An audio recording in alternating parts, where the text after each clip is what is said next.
water, ice, plate and forks. Seriously? Service with a smile?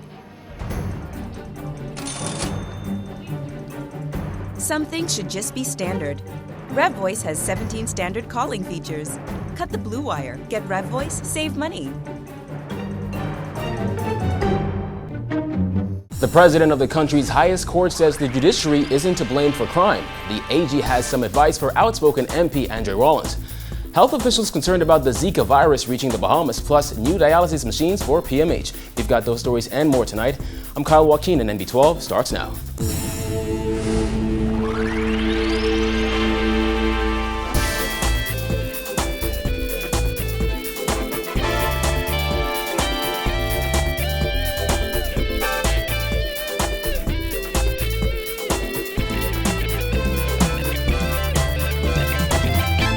Topping news tonight, Court of Appeal President Dame Anita Allen insists the courts are not to blame for the unprecedented level of crime and the increase of public fear in the country. Today, the Court of Appeal President used the majority of her remarks during the opening of the court's legal year to defend the country's judicial system against what she called unwarranted criticism.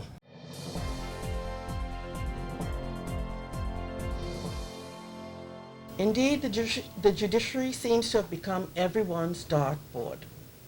Whenever it is uncomfortable to look in the mirror, throw a dart at the board and be immediately absolved of responsibility. Dame Anita Allen says the judiciary begins 2016 under siege, being blamed for crime. It has been outrightly blamed for the spiraling, unprecedented level of crime and the exponential increase in the public's fear of violence. Of significant concern is the fact that the public appears to have bought into what, in my view, is unwarranted criticism of the judiciary. She said if the judiciary were to accede to the demands of public clamor, as she called it, it would create a rogue jurisdiction where the rule of law is ignored.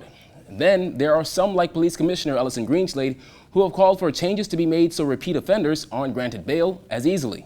Those who criticize the judiciary for granting bail have singularly failed to show, by any supporting empirical data, that we have not logically and consistently followed the Constitution of this land and the other provisions of our law.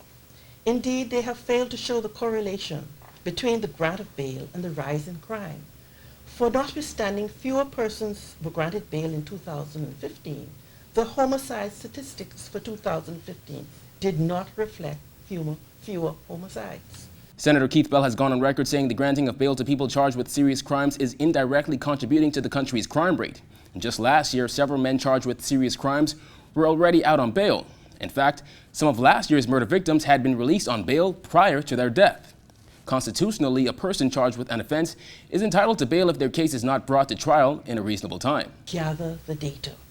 Examine the reasons why bail has been granted, remembering always that a person who has not been brought to trial within a reasonable time is constitutionally entitled to bail. She said there's also the perception that people sentenced don't end up serving their full time. She said it's not the responsibility of the judiciary to oversee whether a person serves their full sentence. She added they impose sentences appropriate to the crime, and thereafter, it's the responsibility of the executive arm and the prison rules to determine how much of the sentence in each case should be served. But just before her comments, a member of the inner bar, Queen's Counsel Neville Smith, called for the Bahamas to do away with using the Privy Council. What is more urgent is that it is time that we have courts like this Court of Appeal that accept that we are governed by a constitution which says how the laws of the Bahamas are to be made, rather than be constrained by a court sitting in a foreign land that only functions in a common law system, which it has always followed. The Privy Council, located in the UK, is a body that has been blamed locally as the hindrance to the death penalty being carried out, as it is seen as the final decider as to what the law is and what it should be. Tall Pines MP Leslie Miller is just one who has called for the Bahamas to do away with the council. Well, Attorney General Alison Maynard Gibson says she encourages 4th Charlotte MP Dr. Andre Rollins to not hide behind what she called the cloak of Parliament and be careful of the statements he makes. While speaking in the House of Assembly on Wednesday, Rollins criticized the Attorney General's office for its handling of certain matters, one of which, according to the AG, is currently before the courts. She referenced the separation of powers. Separation of powers means that those who are in Parliament ought not to be speaking about any matter that is before the courts. It is improper to do so. It is especially improper because that person hiding behind the cloak of Parliament may thwart the course of justice. By law, statements made by members of Parliament in the House of Assembly are protected. The AG also came to the defense of lawyers in her office, calling them hardworking and dedicated individuals. And she said a lot of the time critics are unfair. Consistently, the good work is being seen. They are making a difference. This is important to me, and I think it ought to be important to the Bahamian people, and I'm asking the Bahamian people to join me in thanking the hardworking team. Rollins was also advised by one of his party's own in Parliament yesterday. St. Anne's MP Hubert Chibin asked Rollins to cease his comments in the House of Assembly that the government is trying to suppress the works of the Public Accounts Committee. Rollins made headline news many times last year for his criticism of the government while he was still a member of the governing party. But the AG had this piece of advice for the young politician.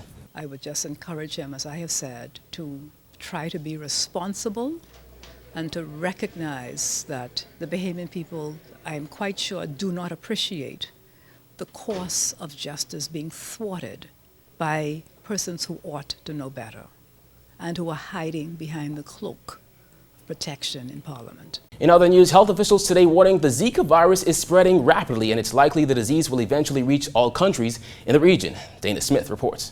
Since Brazil has reported its first case of local transmission of this virus in May 2015, it has spread to 22 countries and territories of the Americas. And there are two main reasons why this virus is spreading so quickly. First, the population of the Americas do not have any immunity because this is the first time that this virus is reaching the shores of the Americas. And secondly, the mosquito that spreads the virus, the Aedes aegypti, is present in almost all the countries in the region except for Canada and Chile. The Pan American Health Organization stated 2 days ago that it anticipates that the Zika virus will continue to spread in the region and will likely reach all countries and territories of the region of the Americas where Aedes aegypti mosquitoes are found. Without the vector, you cannot get the disease. And so let's clean up our yards, get rid of all the bottles and cans and buckets and so on, turn them over so that we don't store water in the yards. We have to clean up our country in that regard. This is a very serious virus to come into to any country. The Zika virus is transmitted by the same mosquito that spreads chikungunya and dengue fever, and in Brazil, the virus has been associated with cases of babies being born with smaller than normal heads. Normally in pregnancy, a baby develops over a 9-month period. The brain in itself develops in the first 3 months or so. And it is believed that exposure to the Zika virus during that critical 3 months of brain development is what affects the microcephaly or small heads. Now, normally, even without any Zika virus infection, in any community there would be a few babies in the region of 0.5 cases per 10,000 or so who have small heads, and this is due to a number of conditions. The epidemic of Zika virus in Brazil has resulted in more than 3,000 reported cases. Pregnant women, and everybody is concerned about that. They should be especially careful to avoid mosquito bites. Although Zika, as I said, typically causes only mild symptoms, outbreaks in Brazil have coincided with this marked increase of microcephalia, the unusual small head size in newborns.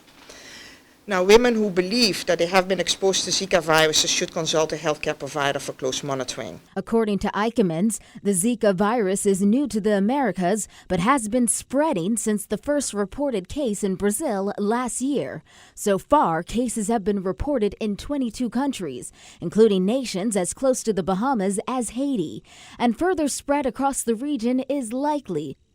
As of now, there are no identified cases of Zika in the Bahamas, but officials said the public should take caution. Health Ministry consultant Dr. Percival McNeil said just yesterday there was a teaching conference for health professionals, just one effort to ensure that everything is ready and in place to deal with this. This mosquito, it's the striped one, Aedes aegypti, is an aggressive daytime biter. It can hang out in the closets and be in the household, and it bites during the day. So we want to take the precautions. Now, what we don't want to do, we don't want people to panic. The Department of Public Health is distributing these information cards describing the symptoms of Zika virus to people arriving at the nation's airports. Zika itself is a very mild disease. 8 out of 10 people who get Zika will not have any symptoms. So most likely you won't even notice if you get the disease. And if you get the disease, there will be symptoms like a mild fever, a headache, a pain, joint pain, skin rash, conjunctivitis, general malaise. And as you all know, these are very common symptoms.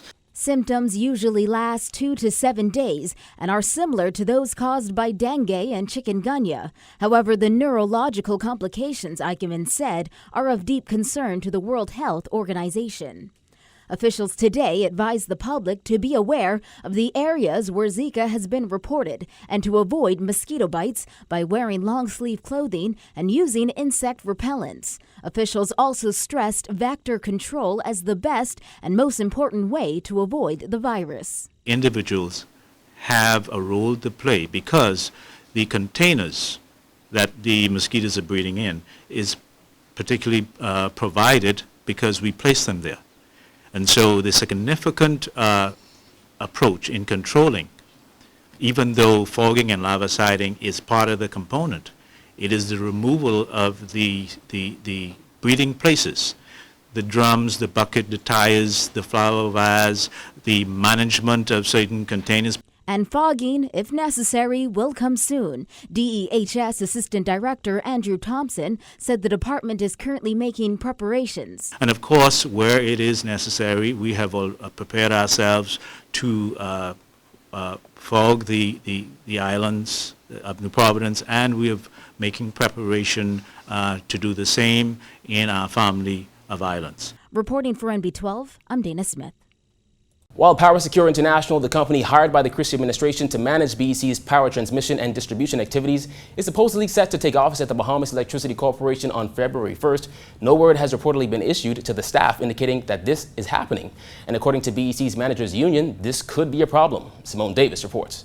The Christie administration hired PowerSecure to manage BEC under the name Bahamas Power and Light Limited.